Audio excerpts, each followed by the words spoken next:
राम के अभिषेक की तैयारी और कैकेयी के 2 वरदान। रामायण कथा। हिंदी। भरत के मामा युधाजित अपने पिता की आज्ञा से भरत को लेने के लिए अयोध्या आए थे।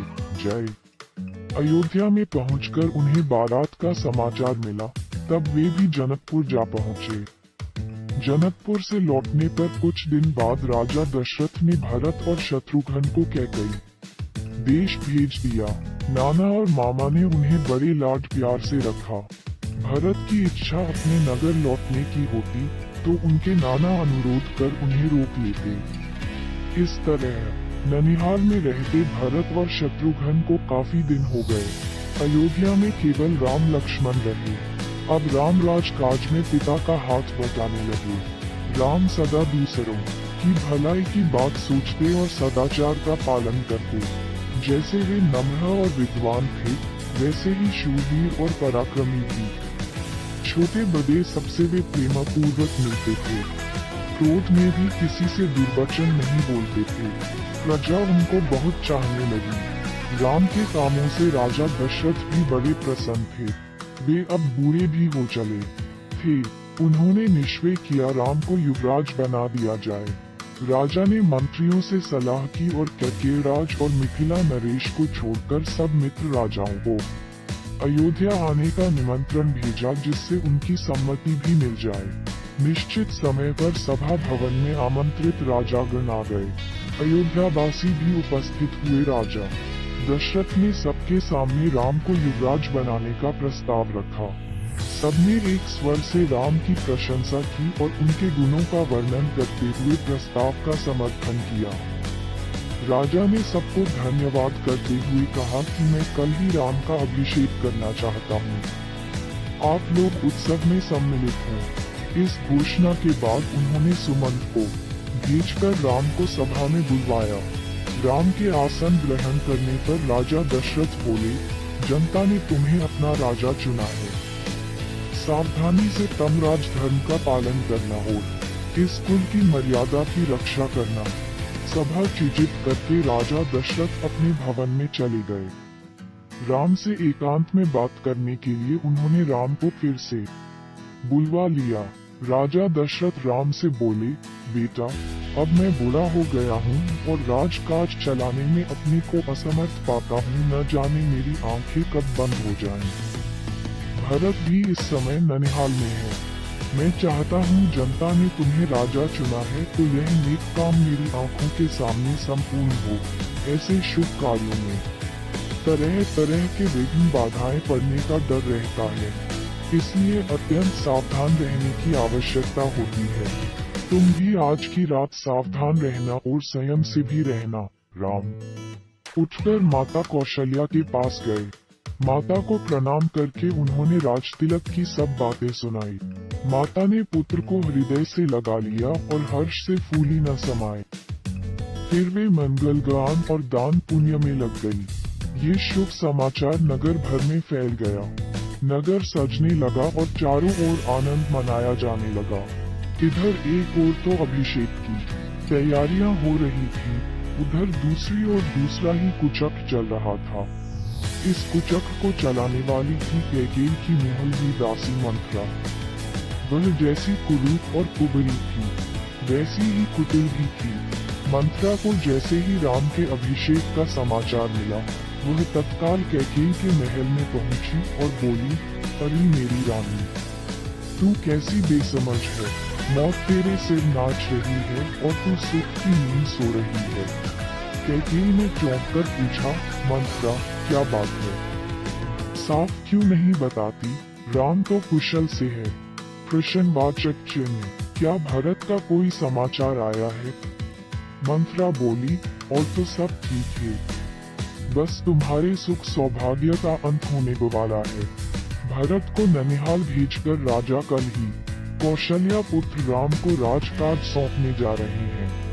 ये सुनते ही कैकेयी बोली, इससे और अधिक प्रसन्नता की बात क्या होगी। मेरे लिए जैसे भरत वैसे ही राम। लो, ये हार में तरो उपहार में देती हूँ। मंथरा ने हार लेकर फेंक दिया और बोली रानी, अक्ल से काम लो। मुझे तो ये देखकर आश्चर्य होता है कि तुमको अपने निकट का संकट भी दिखाई नहीं देता। राज पाकर राम का हृदय भरत के प्रति बदल भी सकता है। कौशल्या राजमाता होंगी और तुम उनकी दासी बनोगी। कैकेयी फिर भी विचलित नहीं हुई। तब लंबी सांस लेकर मंथरा फिर बोली, पगली रानी, राम के राजा होते ही भरत मारे मारे फिरेंगे। राजा की विशेष प्रिय होने के मद में तुमने कौशल्या के साथ कैसे कैसे दुर्व्यवहार किए हैं, ये तुम जानती ही हो। राजमाता होते ही वे उन सब का तुमसे बदला लेंगी। इस संकट से बचने का एक ही उपाय है कि किसी तरह राम को वन भेज दिया जाए और भरत का राज तिलक हो। अब कैकेयी की बुद्धि पलटी। अपना कार्य सिद्ध होते देख मंथरा बोली, रानी, याद करो, एक बार शंबासुर के विरुद्ध इंद्र की सहायता करने के लिए महाराज गए थे। तुम भी पति के साथ गई थी। तुम्ही ने रण क्षेत्र में राजा के प्राणों की रक्षा की थी। राजा ने प्रसन्न होकर तुम्हें 2 वरदान मांगने को कहा था। वे दोनों वरदान तुमने अब तक नहीं मांगे। अब मांग लो। कोप भवन में जा बैठो और जब राम की सौगंध खाकर राजा वचन दे, तब एक वरदान से भरत को राजतिलक और दूसरे से राम को 14 वर्ष का वनवास मांग लो। कैकेयी ने ऐसा ही किया। रात को जब राजा दशरथ कैकेयी के महल में पहुंचे तो उनको रानी के कोप भवन में जाने का समाचार मिला। इस खबर से राजा के प्राण सूख गए।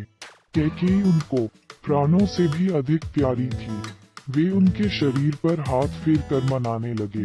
राजा ने कहा, तुम क्यों ऐसी रूठी पड़ी हो? तुझे मालूम है कि तेरी प्रसन्नता के लिए मैं रंक को राजा और राजा को रंक बनाने के लिए तैयार हूँ।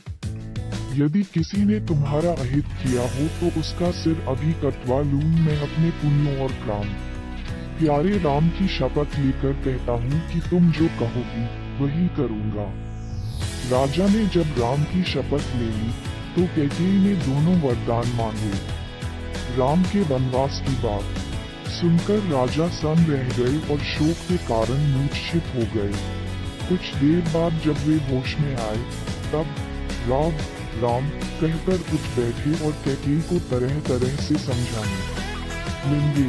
वे कैकेयी से बोले, भरत को बुलाकर मैं उसका राजतिलक कर दूंगा, पर मेरे राम पर दया करो, मुझ पर दया करो कि कैकेयी किसी तरह न मानी।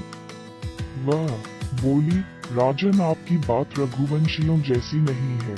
आपके पूर्वजों ने सत्य पालन के लिए न जाने कितने कष्ट झेले। हरिश्चंद्र और शिव का नाम इसी कारण आदर से लिया जाता है। सत्य ही संसार में ईश्वर है। धर्म भी सत्य पर टिका है।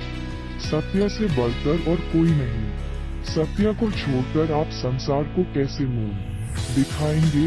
रही मेरी बात, अगर आप वरदान नहीं देते तो मैं आत्महत्या कर लूंगी और आप इस कलंक और अपयश का भार जीवन भर ढोते रहेंगे। राजा समझ गए कि अब कुछ होने वाला नहीं। राजा रात भर बेसुध से पड़े रहे। सवेरा होने पर सुमंत कैकेयी के महल में समाचार लेने आए। राजा की दशा देखकर वे समझ गए कि कैकेयी ने कोई कुचल की है। सुमंत ने कैकेयी से राजा के दुख का कारण पूछा। कैकेयी बोली, मैं कुछ नहीं जानती। राम को ही वे अपने मन की बात बताएंगे।